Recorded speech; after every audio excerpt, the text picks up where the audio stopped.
Highness, Your Excellencies, it's a real honor for me to be here and for the World Bank to be a partner of this forum and to be here in the United Nations, where our President and the Secretary General Ban Ki-moon have forged a very strong partnership this year.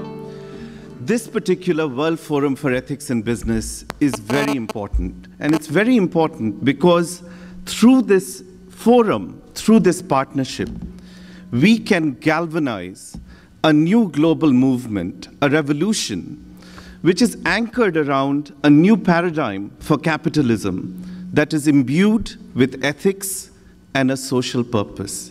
And let me explain what I mean by that. The traditional capitalist paradigm is under siege. As Mr. Dosal very nicely said, in recent years, businesses are increasingly seen to be the problem for the global economic crisis, but also for a number of environmental and social problems. This calls into question the traditional capitalist paradigm that we have today, whereby it's sufficient for companies to focus on short-term profits in a bubble while ignoring major environmental and social problems that may contribute to their long-term success, which governments alone are supposed to address. Now, many companies have what we call corporate social responsibility programs, which are supposed to address this, and it's an important way to give back to society. In practice, however, a number of these programs are peripheral window dressings that are undertaken for public relations campaigns. Now, in this context, a new paradigm for a new approach to capitalism is emerging, where companies are generating economic value by solving social problems. This is what the famous Harvard professor, Michael Porter, calls shared values. And let me give you a couple of examples to make it concrete what this new paradigm would look like. Hindustan Lever has provided credit and trained 45,000 women entrepreneurs to reach a new distribution system in remote areas, whereby reaching these remote markets while also doubling the income of these poor women and stopping the spread of communicable diseases in remote areas through hygienic products. Yara, which is a mineral fertilizer company, realized that farmers in Mozambique and Tanzania did not have access to markets for fertilizers and their products. So it invested $60 million together with local governments in roads and ports to enable farmers to reach these products. And in Tanzania alone, it generated 350,000 jobs. These are companies that are generating economic value while also solving social problems. This is capitalism redefined, and a small army of social entrepreneurs are embracing it. The opportunity for the World Forum for Ethics in Business is to scale this up so it becomes a global movement. But how do we do that in the World Forum for Ethics in Business?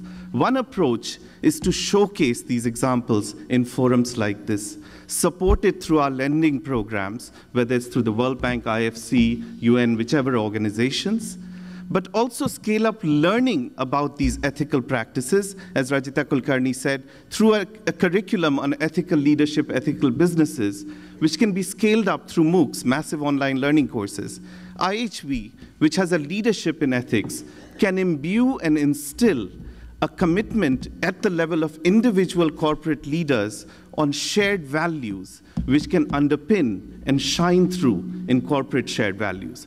But that will not be sufficient. We need to do more in WFEB, not just to promote good ethical practices, but to stop those unethical companies that are undertaking bad ethical practices that make it bad for ethical companies. And let me give you 3 examples of what we can do together, something we are doing in the World Bank, but we would invite you to join us. First, let us make all contracts that the private sector engages with the public transparent and open.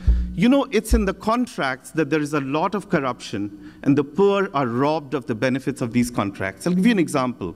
In Guinea, in 2008, one private sector company with strong ties with the political elite got a license to an iron ore firm, to an iron ore deposit by paying nothing for it.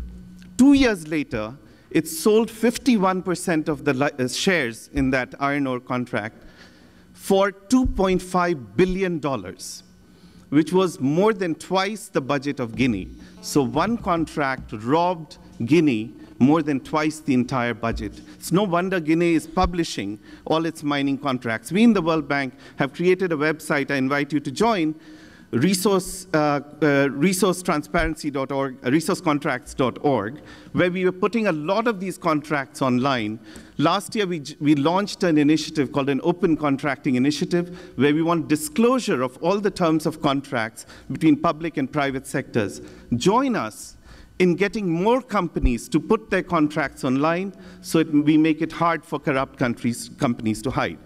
The second initiative we can take is to make transparent the ownership structure and corporate registry structure of companies. Why is this important?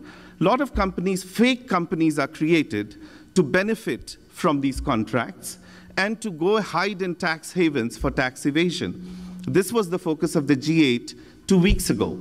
We are launching an open company index where we can trace these complex ownership structures, and we can compare how countries disclose these corporate registries. Join us in making more of these corporate ownership structures transparent so it's difficult for unethical companies to hide behind opaque corporate structures. Third and final thing we can do is to together make open the supply chains of companies.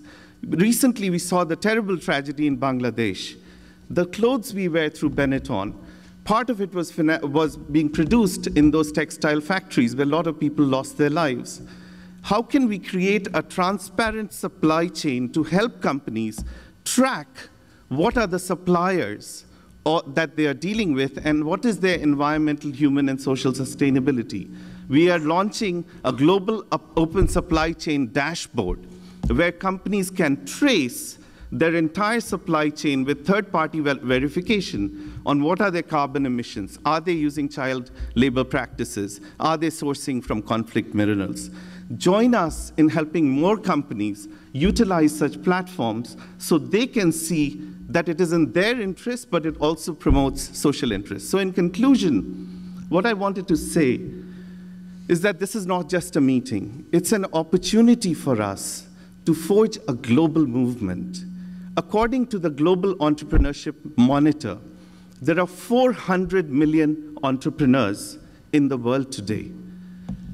Imagine a world if this could be a global revolutionary army, not just small entities, which are together driven to generate economic value by solving societal problems, which are together driven to make their practices more open, which together ask not what development can do for them, but what they can do for development. Let's join together to make a world where companies increase their bottom line, but also increase their developmental impact. Thank you.